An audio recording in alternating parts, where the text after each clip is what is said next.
Hi, today on 3D Printing with Catherine, we're going to do Chapter 2, the Y-axis assembly for my Prusa i3 MK3S Plus 3D printer.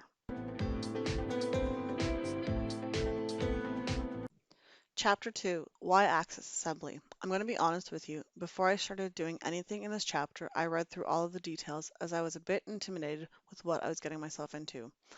I'm not sure if it helped me much at the start, but at least I had a vague idea of what was going on.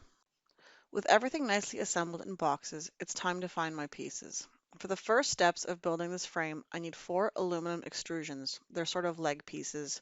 1 aluminum frame, 16 M5 by 16 screws. Following the instructions, I used screws to attach the extrusions onto the frame.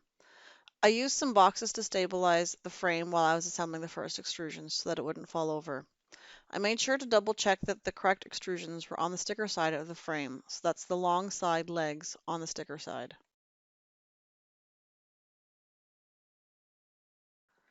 Moving right along to step number 6, we are now installing the front and rear plates with 16 more M5 by 16 screws. But before I can do that, I need to make sure that I install the little PSU holders into the short extrusions.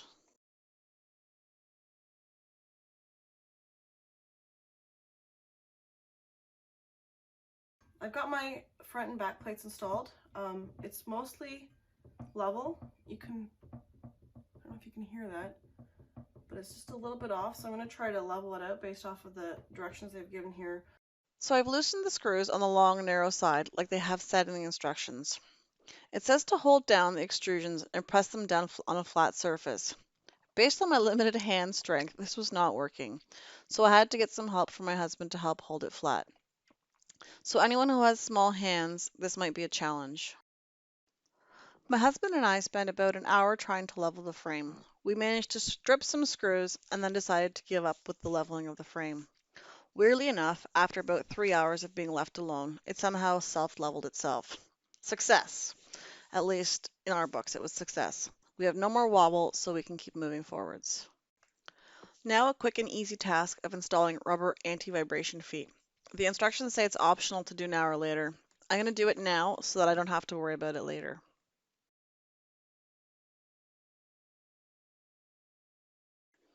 Okay, step number 12. We're not moving too quickly, but we're moving forwards at least. I need to find my Y-belt idler, which was hiding.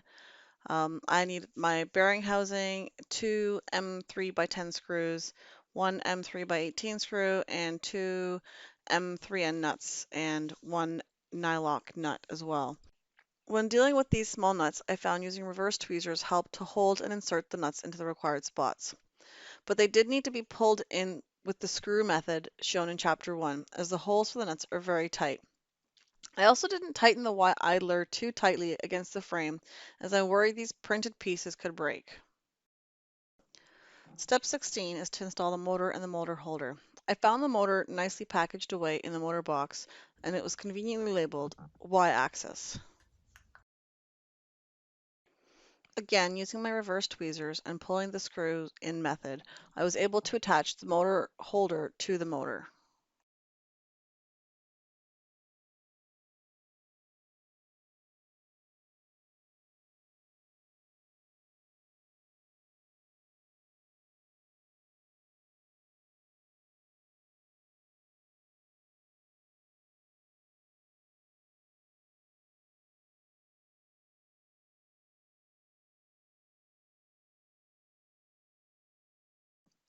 I didn't realize this at first, but after I installed the motor holder, the heads of the screws were protruding from the motor holder.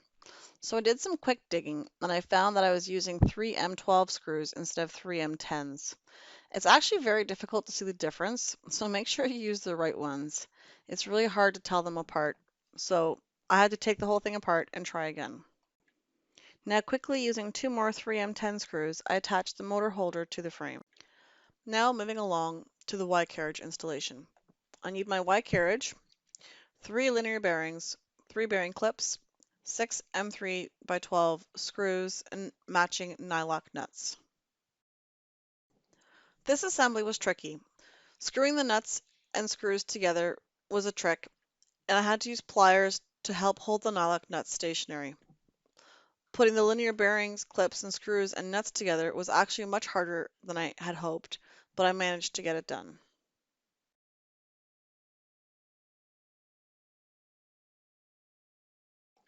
I also had to make sure that the bearings were correctly oriented with the track balls on the sides. Next, I need the smooth rods. For this, I need the mid-size rods. These slid in very easily, which was nice because there's a warning in the instructions manual saying it might be hard and that they could bend. Now the slow, painful fun begins. I need 4 Y rod holders and associated screws and nuts. Each of the Y rod holders needs 3 of these square nuts to fit into the little slots. They do not fit easily. I need to repeat this. They do not fit easily. It took me over half an hour to get them all in.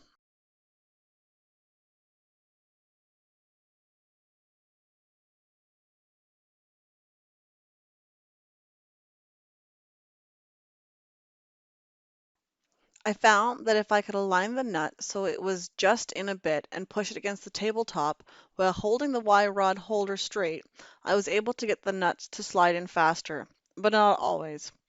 I was happy that none of the pieces broke when I was desperately trying to get them to fit into the hole.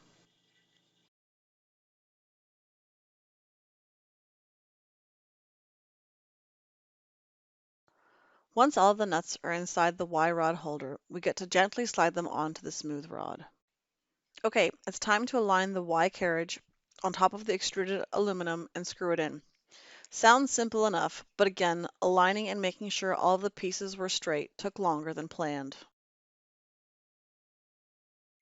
Next, I pull out my motor pulley and slide it onto the motor shaft. I have to make sure that the flat side of the shaft and the screw of the pulley are aligned. Now the fun part begins, and by fun, I mean not fun at all. It's the installation of the belt assembly. So I need the belt, the last bit of screws in the bag, and the belt holder and the belt tensioner. The belt holder and the belt tensioner look very similar, but they are different, so hopefully we can make this work. Installing all the nuts and belt onto the holder wasn't too bad, but it was a tight squeeze. It's uncomfortable installing the belt holder upside down, but I can move the belt out of the way to tighten the screws. Now quickly pulling the belt through, I'm getting ready to install my Y-belt tensioner. Initial setup of the tensioner was okay, but once I started to attach it to the Y carriage, things got challenging. I needed to screw the tensioner into the Y carriage, but the belt was in the way the whole time, and the more I screwed it in, the tighter the belt got. The harder it got to screw it in. I even ventured to the Prusa website to look for some tips on installing this piece, but didn't find anything helpful, so I just continued to struggle. But after a lot of struggling, I managed to get it in. With a quick check of the belt alignment to make sure that it was parallel, which it wasn't, so I had to release the screw on my pulley and move the pulley over just a hair until the belt was parallel and retighten it. With everything assembled, now it's time to check if the belt is installed. I'm going to do a belt test. I simply hold the motor shaft with the pliers and see if the belt skips, bows, or stays in straight. Once I'm happy that I've passed the test, I don't need to make any more adjustments and I'll be able to tighten the tensioner screw.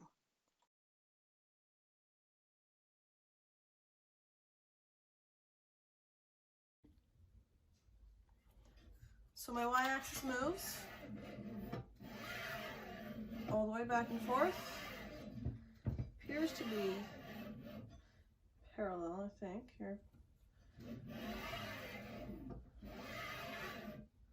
And I've got some tension, so I think we're good. Time for some gummy bears. So that's chapter 2 done. I have to be honest, that was a lot harder than I thought it was going to be, and I'm really questioning why I didn't buy this system pre-built. Also, I think just doing this chapter 2 took me about 6 hours and a lot longer than I had hoped for. So we'll see where the rest of this goes.